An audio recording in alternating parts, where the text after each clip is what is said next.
So, welcome back to our series on the City of London governance architecture and what it means for delivery. I'm here today with Andrew Marsden, who is the current non-aldermanic sheriff. Hello, Andrew. Please, could you just briefly introduce yourself? Hi, Paul. Yes, I'm Andrew Marsden. I'm the Sheriff of the City of London. There are two sheriffs elected each year. We've been elected since 1131, so for nearly 900 years. So we are unusual in the sense that we're the only sheriffs actually elected in the United Kingdom. You'll have heard of high sheriffs in the ceremonial counties. They're appointed, we're elected. And we're elected, very importantly, by the livery. Thank you very much.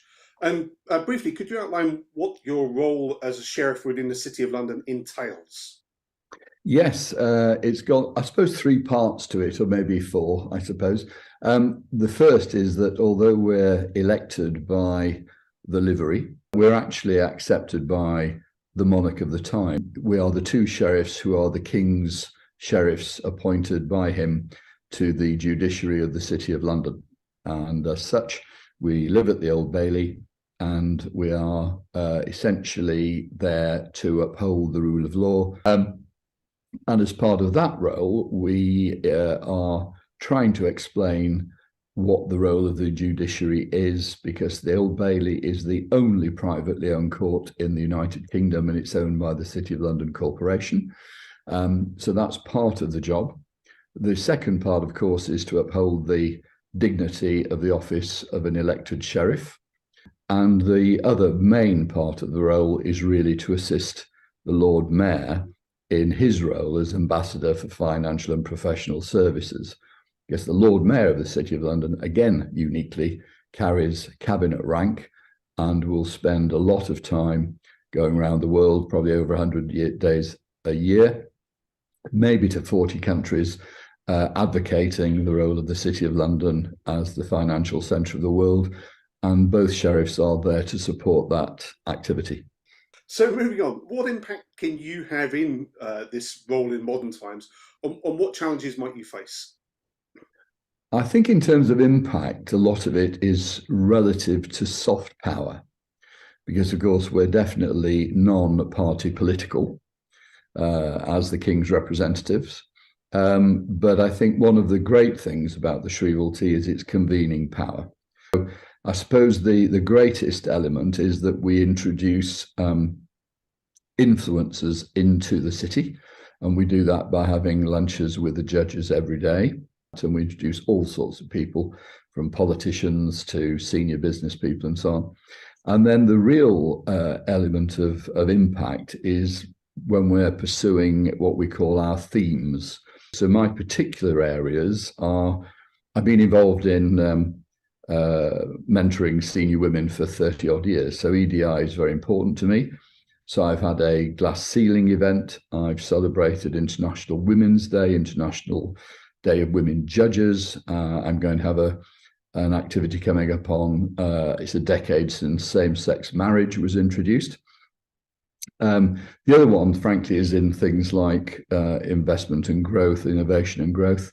I've had sessions on the needs of SMEs within the city, mostly micro businesses, because we have about 17,000 micro businesses in the city. And I'm just about to have a session on the value of intangibles, being a marketing person, on the value of intangibles on the balance sheet. So now more than half the world's stock markets are intangibles like brand value. That's about $75 trillion worth.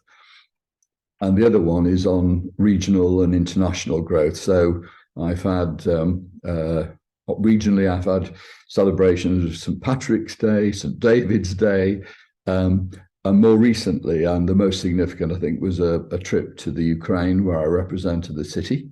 We went to Kyiv and Lviv, and we were probably the first commercial delegation to go to the Ukraine since the invasion.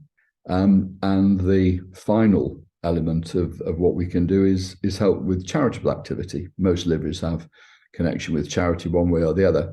So I'm holding activities for national numeracy, which is part of the Lord Mayor's Appeal charity, but equally for St John's Ambulance and the Order of St Lazarus. And two very important activities which are across the livery. One is the Sheriff's Challenge, which allows effectively young students to learn to practice the art of public speaking. They end up appearing in Court 1, and they grow 6 feet in the process. And we have about 20 livery companies involved in supporting that activity. And the other one, of course, is the Sheriff's Awards for Bravery, which is very much about connecting the livery with some extraordinary people who really do the most outstanding things without any attempt at preserving their own safety. And so a very wide range of things: soft influence, the power of introduction, the power of networking. That is an immensely broad landscape you paint there, and how, in the right context, someone would grow 6 feet in stature in Court 1 rather than perhaps shrink. Yes, exactly. Yeah. Okay. Is there anything else which, in your current role as chef, you'd like members of the livery to know? I think there are two things. First of all, I didn't cover the challenges. I think if you are interested in doing this role, it's effectively a full-time job. So you will need to create the time to do it. I think the other thing I would draw to the attention is post-COVID, and obviously in the current state, there's been a great loss of institutional memory, and that includes within the livery. So if you look at the livery at the moment, more than half our clerks are new and have been on less than 18 months. I think it's really important that livery understand that they are part of the tripod of the governance of the City of London. There's the Court of Common Council, there's the Mayoralty and the Court of Aldermen, and there is the livery. You know, this is our last free vote as the livery in 900 years of voting. And equally, I think it's also, we must remember that, you know, the livery is effectively nearly 50,000 people, liverymen and freemen. And many of us, most of us, the vast majority are in business. And the City of London needs people with business background, particularly international backgrounds, to help support it.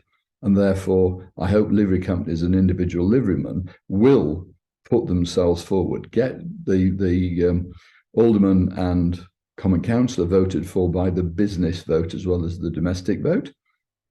Really important that liverymen get their businesses to register their vote and to actively participate in the governance of the City of London, either by standing or getting friends to stand as common councilmen and indeed aldermen. Because if we lose nearly, well over 1,000 years of livery connection with the City of London, we will be the worse for it. So please, please engage. So, Andrew, thanks very much for that. Thinking about the livery, both in the context of the companies and the individual members, is there any specific call to action that you would make to them to help in the good governance of the city? Yes, I think one of the things that many liverymen think it's a bit of an anachronism is their right to vote at Common Hall. And it is a privilege indeed, but frankly, it's also a responsibility.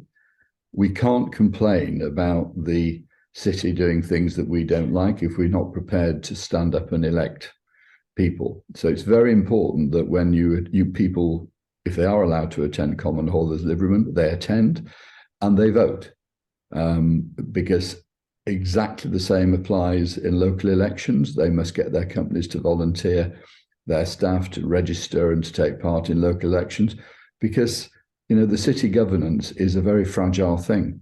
And the problem is, after 1,000 years, if we fade away by not taking part, it will be a tragedy for the city and its future.